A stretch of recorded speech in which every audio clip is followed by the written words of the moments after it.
نئے سال سے آئندہ تک رمضان کے لیے آراستہ کی جاتی ہے۔ جب رمضان کا پہلا دن آتا ہے تو جنت کے پتوں سے عرش کے نیچے ایک ہوا حور عین پر چلتی ہے۔ وہ کہتی ہے، اے رب، تو اپنے بندوں سے ہمارے لیے ان کو شوہر بنا جن سے ہماری آنکھیں ٹھنڈی ہو اور ان کی آنکھیں ہم سے ٹھنڈی ہوں۔ یہ حدیث پاک ہے کہ جس کے اندر بتایا گیا، ایک تو پہلی بات یہ کہ جنت کو اللہ رب العزت خاص رمضان کے لیے سجاتا ہے۔ آپ کے گھر کوئی مہمان آتا ہے تو آپ گھر کی صاف صفائی کرتے ہیں، اور بہت زیادہ کوئی خاص مہمان آتا ہے تو آپ اس مہمان کے استقبال کے لیے اپنے گھر کے در و دیوار کو سجائیں گے۔ جنت جو پہلے سے ہی خوبصورت ہے، اس کو سجانے کے لیے الگ سے کوئی ضرورت نہیں ہے۔ اگر جنت کو بھی جو پہلے سے سجی ہوئی ہے، جس کے اندر ہر ایک فیسلٹی موجود ہے، لیکن پھر بھی اللہ رب العزت اس جنت کو سجاتا ہے، اور جنت کو سجانے کا مطلب صرف یہ ہوتا ہے تاکہ دنیا کے اندر رہنے والے انسان یہ اس بات کا اندازہ لگائیں اور اہمیت کو جانیں کہ جنت جو پہلے سے سجی ہوئی ہے، اس جنت کو پھر بھی جس کے لیے سجایا جا رہا ہے تو وہ چیز کتنی اہم ہوگی۔ تو آپ اس بات سے اندازہ لگائیں کہ یہ رمضان المبارک کا مہینہ ہے کہ جیسے ہی سال شروع ہوتا ہے تو اللہ رب العزت کچھ فرشتوں کی ڈیوٹی لگا دیتا ہے کہ فرشتوں جنت کو سجاؤ، کیونکہ ان 12 مہینوں کے اندر ایک مہینہ ایسا آنے والا ہے کہ جس مہینے کے اندر میرے نیک بندے میری بارگاہ میں روزہ رکھ کر، میری بارگاہ میں سجدے کر کر کے میری عبادت کریں گے۔ تو اللہ رب العزت جنت کو پورا سال رمضان کے لیے اسپیشل سجواتا ہے، اور جنت سج جاتی ہے تو اس کے بعد کیا ہوتا ہے؟ جب رمضان کا پہلا دن آتا ہے تو جنت کے پتوں سے عرش کے نیچے ایک ہوا حور عین پر چلتی ہے۔ ایک حور عین ہے، اس پر ہوا چلتی ہے، اور وہ کہتی ہے، اے رب، تو اپنے بندوں سے ہمارے لیے ان کو شوہر بنا جن سے ہماری آنکھیں ٹھنڈی ہو اور ان کی آنکھیں ہم سے ٹھنڈی ہوں۔ دوسری حدیث پاک اللہ کے نبی صلی اللہ علیہ وسلم فرماتے ہیں، جب رمضان کی آخری شب میں اس امت کی مغفرت ہوتی ہے، عرض کی گئی کیا وہ شب قدر ہے؟ فرمایا نہیں، لیکن کام کرنے والے کو اس وقت مزدوری پوری دی جاتی ہے جب کام پورا کر لے۔ یعنی اللہ کے نبی صلی اللہ علیہ وسلم نے ارشاد فرمایا کہ جب رمضان کی آخری رات آتی ہے تو اللہ رب العزت اس امت کی مغفرت فرماتا ہے۔ تو فرمایا گیا کیا وہ شب قدر ہے؟ تو فرمایا نہیں، بلکہ اگر مزدوری پوری کر لے، یعنی پورا مہینہ بندے نے روزے رکھے، اللہ رب العزت کی بارگاہ میں سر بسجود رہا، قرآن پاک کی تلاوت کی، تسبیح و تحلیل کا ورد کیا، تو اللہ رب العزت اس کو اس کام کا پورا اجر عطا فرمائے گا۔ حضرت سلمان فارسی رضی اللہ تعالیٰ عنہ سے راوی کہتے ہیں کہ اللہ کے نبی صلی اللہ علیہ وسلم نے شعبان کے آخری دن میں تقریر فرمائی اور فرمایا، اے لوگو، تمہارے پاس عظمت والا مہینہ،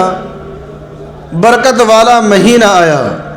وہ مہینہ کہ جس میں ایک رات 1000 مہینوں سے بہتر ہے۔ اس کے روزے اللہ تعالیٰ نے فرض کیے، اور اس کی رات میں قیام نماز پڑھنا، جو اس میں نیکی کا کوئی کام کرے تو ایسا ہے جیسے اور کسی مہینے میں فرض ادا کیا، اور اس مہینے میں جس نے فرض ادا کیا تو ایسا ہے جیسے اور دنوں میں 70 فرض ادا کیے۔ یہ مہینہ صبر کا ہے، اور صبر کا ثواب جنت ہے۔ یہ مہینہ مواسات کا ہے، اور اس مہینے میں مومن کا رزق بڑھایا جاتا ہے۔ جو اس میں روزے دار کو افطار کرائے اس کے گناہوں کے لیے مغفرت ہے، اور اس کی گردن آگ سے آزاد کر دی جائے گی، اور اس افطار کرانے والے کو ویسا ہی ثواب ملے گا جیسا روزہ رکھنے والے کو ملے گا۔ بغیر اس کے کہ اس کے اجر میں سے کچھ کم ہو۔ ہم نے عرض کی یا رسول اللہ، ہم میں کا ہر شخص وہ چیز نہیں پاتا جس سے روزہ افطار کرائے۔ پیارے آقا صلی اللہ علیہ وسلم نے ارشاد فرمایا، اللہ تعالیٰ یہ ثواب اس شخص کو دے گا جو ایک گھونٹ دودھ یا ایک چھہارا یا ایک گھونٹ پانی سے روزہ افطار کرائے۔ جس نے روزے دار کو بھر پیٹ کھانا کھلایا، اس کو اللہ تعالیٰ میرے حوض سے پلائے گا کہ کبھی پیاسا نہ ہوگا، یہاں تک کہ جنت میں داخل ہو جائے۔ یہ وہ مہینہ ہے کہ اس کا اول رحمت ہے، اس کا اوسط مغفرت ہے، اور اس کا آخر جہنم سے آزادی ہے۔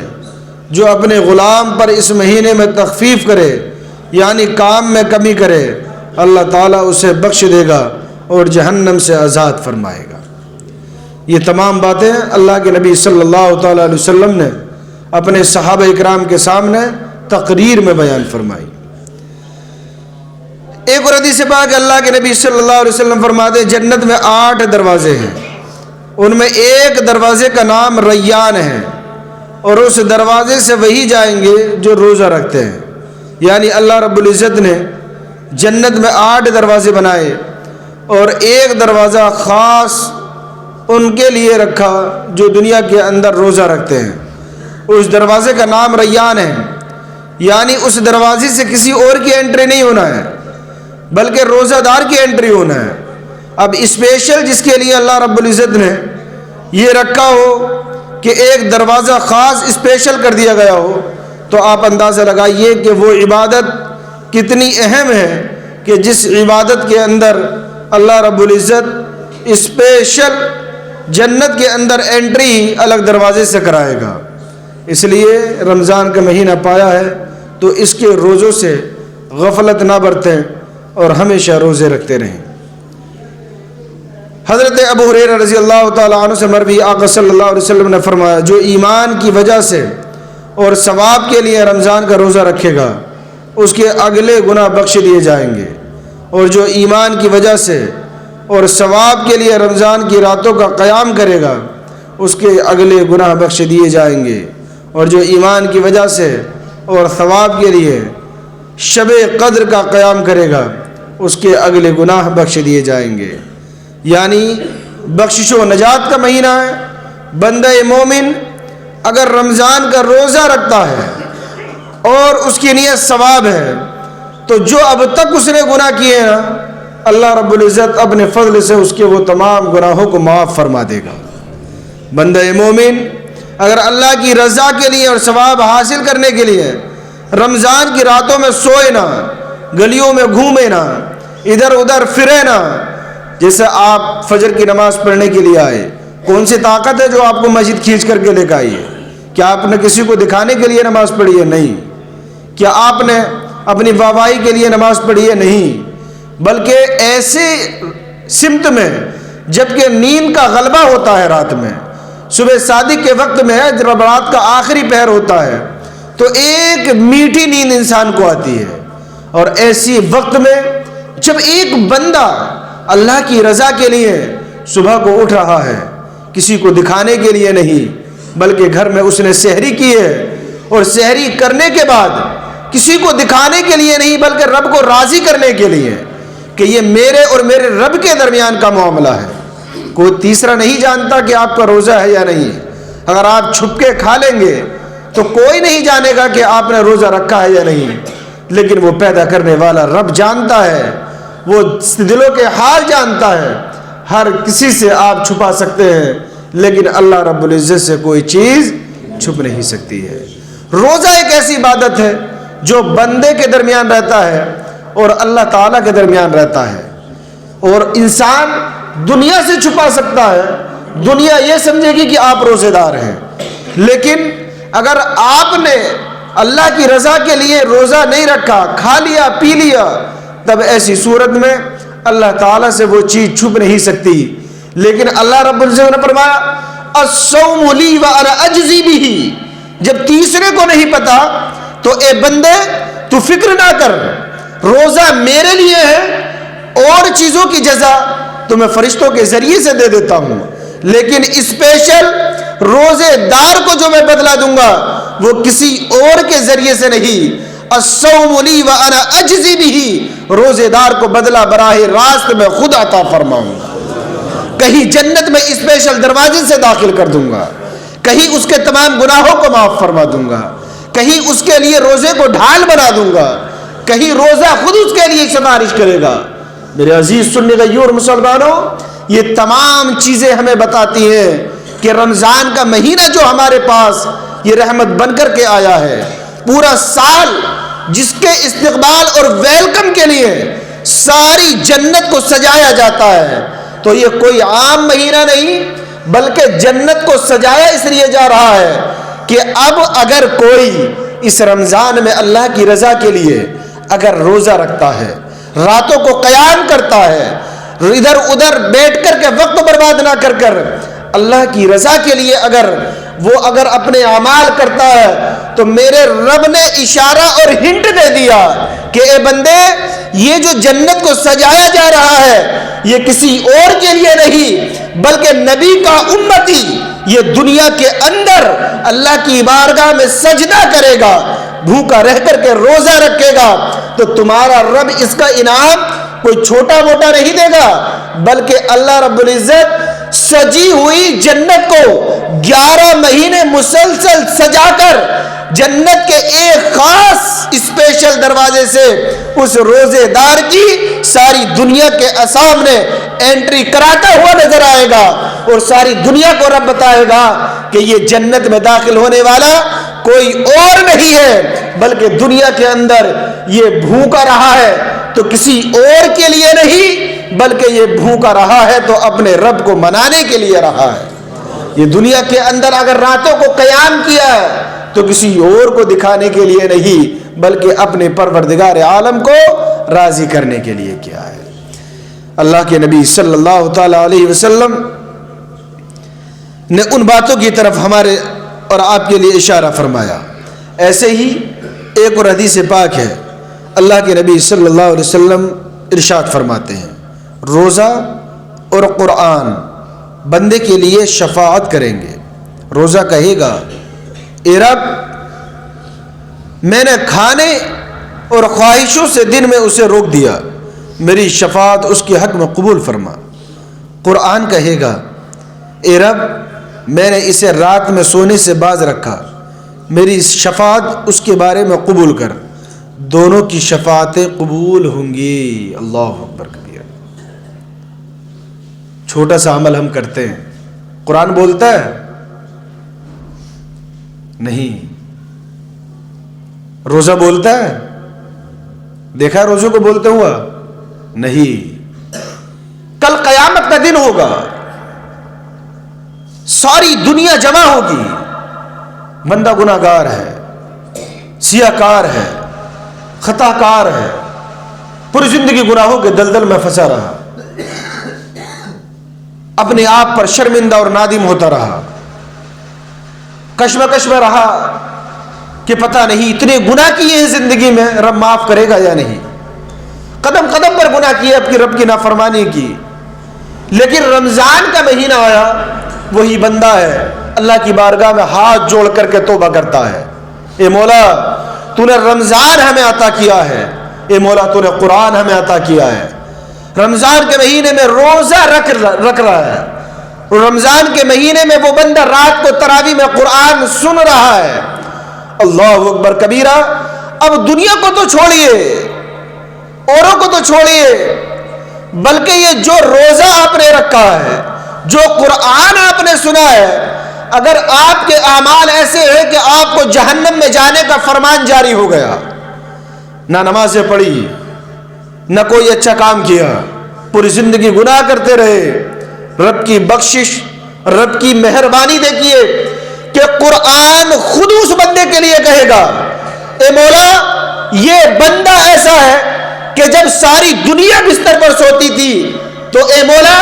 یہ کھڑے ہو کر کے مجھے سنا کرتا تھا. قرآن کہے گا، مولا میں تیری بارگاہ میں اس کے لیے سفارش کرتا ہوں، اے مولا میں تیری بارگاہ میں اس بندے کے لیے ریکویسٹ کرتا ہوں. روزہ کہے گا، مولا اس نے پورا دن بھوکا پیاسا رہا ہے، یہ کسی اور کے لیے نہیں، تیری رضا کے لیے رہا ہے۔ روزہ اور قرآن دونوں اللہ کی بارگاہ میں ریکویسٹ کریں گے، سفارش کریں گے، اے مولا تو ان کو معاف فرما دے۔ رب کی رحمت دیکھیے،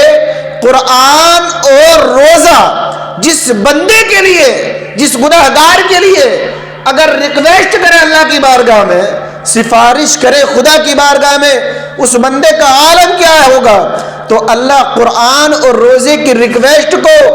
منع نہیں کرے گا، بلکہ اللہ رب العزت قبول فرما لے گا اور کہے گا اے قرآن اور روزے، تیری ریکویسٹ کو ایکسیپٹ کر لیا گیا،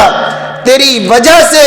آج میں نے اس کے تمام گناہوں کو معاف فرما دیا ہے۔ جس بندے کے لیے قرآن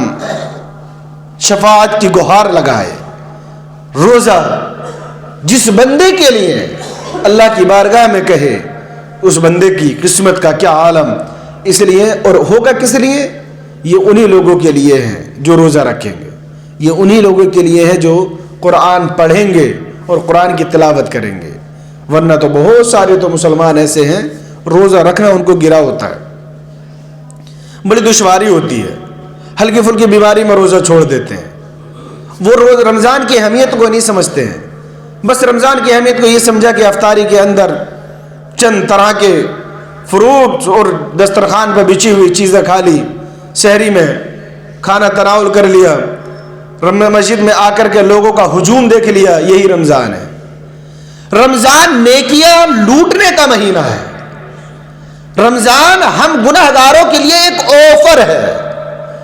اور بمفر آفر کہیے، اتنا بڑا آفر کہ اگر انسان ایک نیکی کرتا ہے تو اس رمضان میں اللہ رب العزت 70 گنا زیادہ اس کا ثواب عطا فرماتا ہے۔ جب نیکیاں لوٹنے کا مہینہ ہے